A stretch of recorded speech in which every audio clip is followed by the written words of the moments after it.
கன்னி ராசி நண்பர்கள் அனைவருக்கும் வணக்கம். அனைவருக்கும் இனிய புத்தாண்டு நல்வாழ்த்துக்கள். 2024 பொறுத்தவரை வருடம் முழுவதுமே சனி 6 இருக்கின்றார். ராகு கேதுக்கள் 7 மற்றும் 1 இருக்கின்றன. குருவானவர் ஏப்ரல் வரை 8ஆம் வீட்டிலும் மே மாதம் முதல் 9ஆம் வீட்டிலும் சஞ்சாரிக்க போகின்றார்கள். இதுல பாத்தீங்கன்னா சனி 6 இருப்பது மிகவும் நல்ல ஒரு விஷயம். ஏன்னா சனி எல்லாத்தையுமே கட்டுப்படுத்துவார், ரெஸ்ட்ரிக்ட் பண்ணுவார்.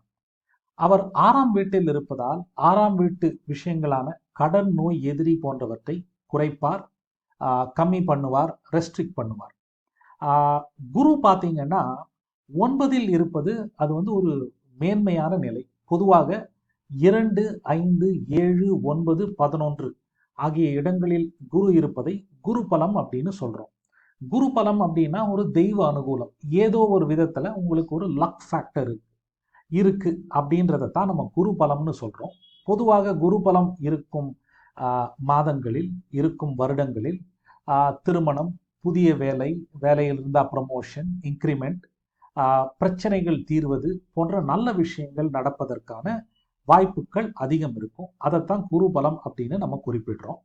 அதனால ஏப்ரல் மாதத்திற்கு பிறகு இந்த திருமணம் போன்ற நல்ல விஷயங்கள் நடப்பதற்கு வாய்ப்புகள் அதிகமாக இருக்கு. ஓகேங்களா? ராகு கேதுக்களை பொறுத்தவரை ராகு 7லும் கேது 1லும் இருக்கின்றார். ஓகே, ராகு 7 இருப்பதால் திருமண வாழ்க்கையில் சில பிரச்சனைகளை அவர் கொடுக்கலாம். கேது 1 இருப்பதால் உங்களுக்கு சில விஷயங்களில் ஒரு விரக்தி, தனிமை போன்றவற்றையும் கேது கொடுக்கலாம். ஸோ இதெல்லாம் பொதுவான பலன்கள், ரொம்ப பொதுவான பலன்கள். இதை இன்னும் கொஞ்சம் ஸ்பெசிஃபிக்காக சொல்லணும்னா நம்ம 2 ஃபேக்டரை கன்சிடர் பண்ணணும். ஒன்று சனி வக்ரமாக இருக்கும் காலகட்டம், அதாவது ஜூலை 1 15 நவம்பர் வரை சனி வக்ரமாக இருக்க போகின்றார். ஓகே, அதை விட முக்கியமாக உங்களுக்கு முக்கியமாக ஹெல்ப் பண்ணக்கூடிய கிரகம் குரு தான் இந்த வருஷம். ஓகே, அக்டோபர்லேருந்து டிசம்பர், அவர் கிட்டத்தட்ட ஜனவரி, அதாவது 2025 ஜனவரி வரைக்குமே வக்ரம் என்னும் நிலையில் இருக்கின்றார். அது ஒரு பீரியட். ஸோ அதனால நம்ம என்ன பண்ணலாம்னா 3 பிரிவாக பிரிச்சுக்கலாம். 2024 ஜனவரியிலேருந்து ஏப்ரல் ஒரு பிரிவு, அடுத்தது மேலேருந்து செப்டம்பர் ஒரு பிரிவு, அடுத்தது அக்டோபர்லேருந்து டிசம்பர். இந்த 3ஆக பிரித்து கொள்ளலாம்.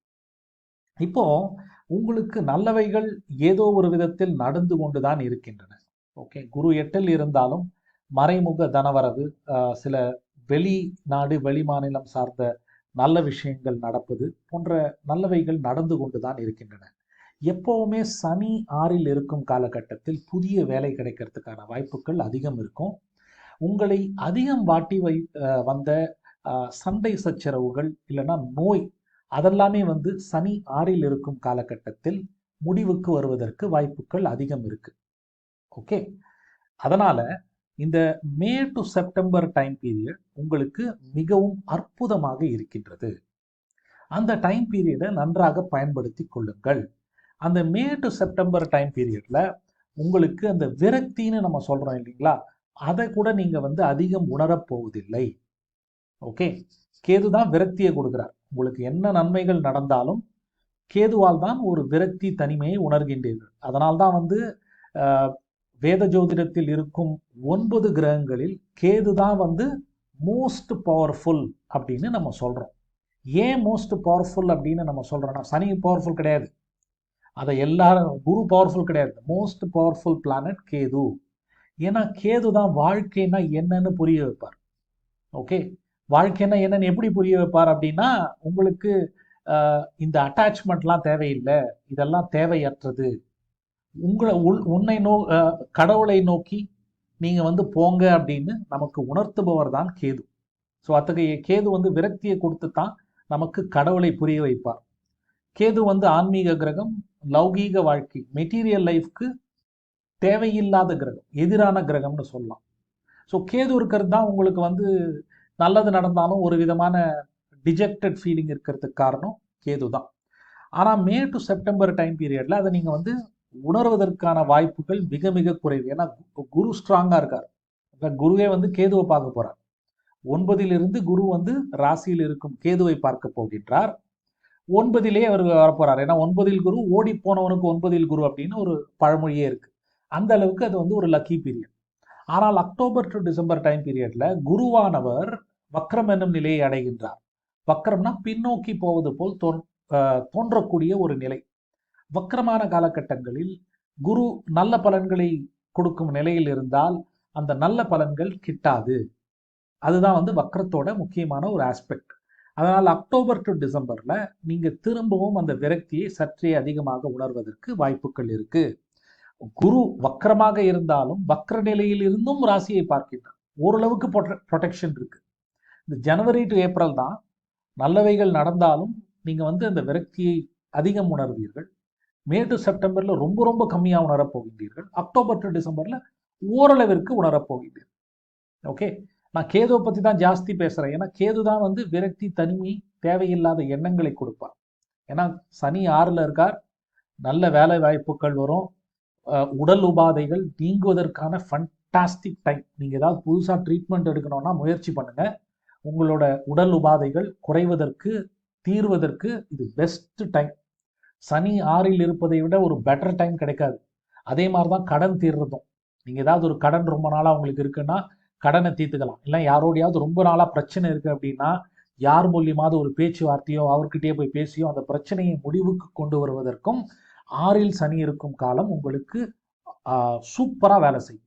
ஓகேங்களா? அதை வந்து நீங்கள் இந்த வருடம் முழுவதுமே பயன்படுத்தி கொள்ளலாம். ஓகே, இதுவரை நாம் பார்த்தது பொது பலன். ஓகே, பொது பலன் பொதுவாக என்ன நடக்க போகுது அப்படின்னு நம்ம பார்த்தோம். பொதுவாக 2024 உங்களுக்கு நல்லா தான் இருக்கு, எஸ்பெஷலி மேக்கு அப்புறம். ஏன்னா குரு 9ல் வருகின்றார். ஓகே, அதை தாண்டி துல்லியமாக பலன் கூறலாமா அப்படின்னா உங்களுடைய ஜனனகால ஜாதகத்தில் இருக்கும் கிரகங்களை நாம் கணக்கில் கொள்ள வேண்டும். ஏன் அப்படின்னா ஜனனகால கிரகங்களும் கோச்சார கிரகங்களும் இணைந்துதான் பலனை கொடுக்கும். ஓகே, இப்போ உதாரணத்திற்கு உங்களுடைய ஜனனகால ஜாதகத்தில் சுக்கிரனோ குருவோ கும்ப வீட்டில், அதாவது உங்களுடைய 6வது வீட்டில் இருந்தால் கோச்சார சனியானவர் ஜனனகால கிரகங்களுடன் இணைந்து இந்த இணைவு நான் இப்ப சொல்றேன் இல்லைங்களா, இந்த சுக்கிரன் குரு பணவரவு, பொருளாதார முன்னேற்றம் போன்றவைகள் நிகழ்வதற்கு வாய்ப்புகள் அதிகம் இருக்கு. அதே மாதிரி உங்களுடைய 9வது வீட்டில், அதாவது உங்களுடைய ரிஷப வீட்டில் சுக்கிரனோ சனியோ அல்லது குருவோ இருந்தால் கோச்சார குரு ஜனனகால குரு அல்லது ஜனனகால சுக்கிரன் அல்லது ஜனனகால சனியுடன் இணைந்து நல்ல பலன்களை வாரி வழங்குவார். ஓகே, ஏன்னா இது வந்து ஒரு பெஸ்ட் டைம். ஸோ 9ல் குரு இருக்கிறது நல்லது. அதை விட நல்லது உங்களோட ஜனனகால ஜாதகத்திலேயே குரு அல்லது சுக்கிரன் அல்லது சனி இருந்தால் கோச்சார குருவும் ஜனனகால கிரகங்களும் இணைந்து நல்ல பலன்களை வாரி வழங்குவார்கள். இவங்களுக்கு எப்படின்னா கூரையை பிய்த்து கொண்டு பணம் கொட்டுவதை போன்ற ஒரு நல்ல காலம் இருக்கும் அப்படின்னு நம்ம சொல்லலாம். சரி, இவங்களுக்கு நல்லா இருக்கு, சிலருக்கு நல்லா இல்லாத அமைப்பு ஏதாவது இருக்குமா அப்படின்னா, இப்போ இங்க 6வது வீட்டில் செவ்வாய் அல்லது கேது அல்லது சூரியன் இருந்தால் என்ன ஆகும்? சனி வந்து தன்னுடைய எதிரியான செவ்வாயுடன் இணைந்து எதிரியான சூரியனுடன் இணைந்து தேவையற்ற பிரச்சனைகளை கொடுப்பார். சூரியன் இருந்தார்னா தந்தை, அரசு, மேலதிகாரி சார்ந்த விஷயங்களில் பிரச்சனை வரும், ஈகோ கிளாஷ் வரும். சூரியன் இருந்தால் சில பேருக்கு ப்ரமோஷனே கிடைக்கும். ஏன்னா சூரியன் சனி எப்பவுமே அரசு வேலை, உயர் பதவிக்கு அது வந்து ஒரு ஹெல்ப்ஃபுல் பண்ணக்கூடிய ஒரு காம்பினேஷன். இதே செவ்வாய் இருந்ததுன்னா சண்டை, அது வாய் சண்டையா இல்ல அடிதடி சண்டையா அப்படின்றத உங்களுடைய சுயஜாதகம் தீர்மானிக்கும். கேது இருந்தாருன்னு வச்சுக்கோங்க, கேது வந்து செவ்வாயை போல பலன் கொடுப்பார். தொழிலில் தேவையற்ற, வேலையில் தேவையற்ற பிரச்சனைகள் வருவதற்கு வாய்ப்புகள் இருக்கு. இப்போ அங்கேயே புதன் இருக்கார், உங்களோட ராசிநாதனே 6ல் இருக்கார் அப்படின்னு வச்சுக்கோங்க. என்ன நடக்கும்? புதன் வந்து கம்யூனிகேஷன், பேச்சை குறிக்கக்கூடிய கிரகம். சனியுடன் இணைந்து பேச்சு சம்பந்தப்பட்ட, கம்யூனிகேஷன் சம்பந்தப்பட்ட பிரச்சனைகளை கொடுப்பார். அதே நேரத்தில் புதனானவர் வணிகம், தொழில் போன்றவற்றிற்கு உரிய கிரகம். ஸோ புதிய தொழில், புதிய வாய்ப்புகள் கிடைக்கிறது, தரகு வேலையில வந்து இம்ப்ரூவ்மெண்ட் கிடைக்கிறது, ஏஜென்ட் பிஸ்னஸ் பண்றீங்க, எக்ஸ்போர்ட் இம்போர்ட் பண்றீங்க, அதுக்கெல்லாம் நல்லது. ஆனா உங்களோட ராசிநாதன் 6ல் இருக்கார், நீச்சத்திற்கு மிக அருகில். அது வந்து ஒரு நல்ல அமைப்பு இல்லை. அங்க புதன் இருந்தா இந்த வருடம் வந்து கொஞ்சம் பிரச்சனையாகத்தான் இருக்கும். எப்படின்னு நம்ம ஸ்பெசிஃபிக்கா சொல்லலாம். இப்போ சொந்த ஜாதகத்தை வைத்து நாம் பலன் எடுக்கின்றோம். முழு ஜாதகத்தையும் பார்த்தா கம்ப்ளீட் பிக்சர் கிடைக்கும். அதை தாண்டி முழு ஜாதகத்தை ஒவ்வொருத்தருக்கும் நம்மளால பார்க்க முடியாது இல்லையா, இந்த மாதிரி பலன் கூறுறதுல. அதனால கிரகங்கள் ஜனன ஜாதகத்தில் இருப்பதை வைத்து கூட நம்மால் கோச்சார பலன்களை துல்லியமாக எடுக்க முடியும். ஓகே, இன்னும் 2 விஷயத்த சொல்ல விரும்புகிறேன். ஒன்று வந்து இந்த கோச்சார கேது. ஓகே, நான் முன்னாடியே சொன்னேன், கேது வந்து ஆன்மீக கிரகம். ஜனனகால கிரகங்களுடன் கோச்சார கேது இணைவார். ஓகே, ராகுவும் இணைவார், ஆனால் கேதுவால் பாதிப்புகள் அதிகம். ஏற்கனவே சந்திரன் இருக்கு, அதனால தான் நீங்கள் வந்து கன்னிராசி இல்லையா. கேது வந்து பிரிவினையை கொடுப்பார்.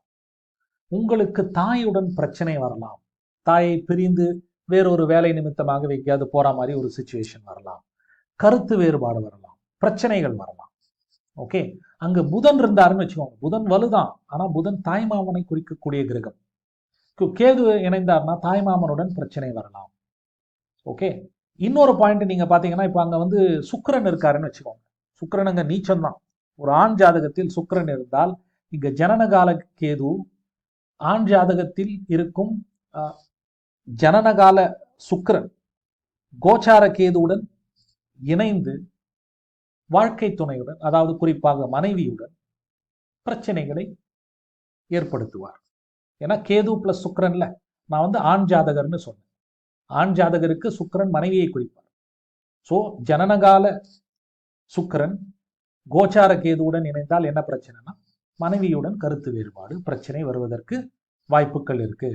இப்போ பெண் ஜாதகத்தில் செவ்வாய் இருந்தா அதே மாதிரி மனைவிக்கு கணவனுடன் பிரச்சனை வரலாம். செவ்வாய் வந்து இளைய சகோதரத்தையும் குறிக்கக்கூடிய ஒரு கிரகம்.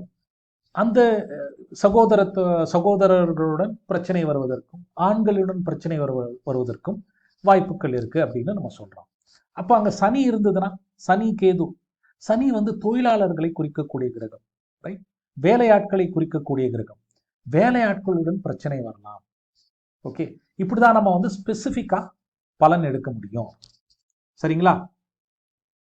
இறுதியாக உங்களுடைய 7ஆம் வீட்டில் குரு இருந்தாலும், உங்களுடைய 9வது வீட்டில் ராகு இருந்தாலும், ஓகே, நான் சொல்றது ஜனனகால குரு 7ல் 9ல் ஜனனகால ராகு.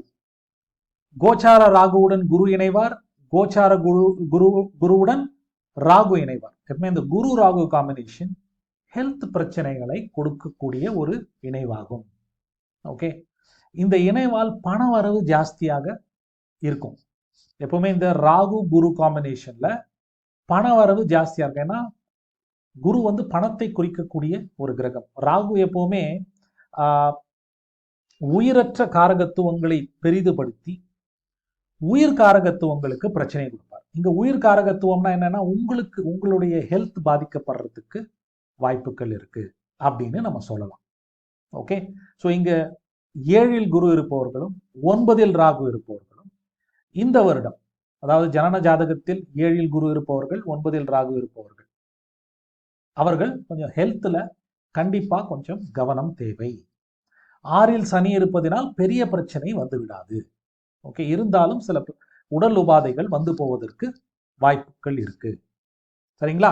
ஸோ 2024 பெரும்பாலும் நல்ல பலன் தான். ஏன்னா எஸ்பெஷலி செகண்ட் ஹாஃப்ல திருமணம், வேலை, பிரச்சனைகள் தீருதல், ஒரு லக் உங்கள் வாழ்க்கையில், பாக்கியம் உங்கள் வாழ்க்கையில் திரும்பி வருவதை உணர்தல் போன்ற நல்ல விஷயங்கள் நன்றாக நடக்கும். ஓகேங்களா? நன்றி, வணக்கம், வாழ்த்துக்கள்.